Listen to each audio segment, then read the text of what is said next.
भारताचे एक सार्वभौम समाजवादी धर्मनिरपेक्ष लोकशाही गणराज्य घडवण्याचा त्याच्या सर्व नागरिकास सामाजिक आर्थिक व राजनैतिक न्याय विचार अभिव्यक्ती विश्वास श्रद्धा व उपासना यांचे स्वातंत्र्य दर्जाची व संधीची समानता निश्चितपणे प्राप्त करून देण्याचा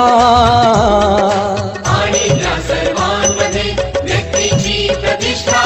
व राष्ट्राची एकता आणि एकात्मता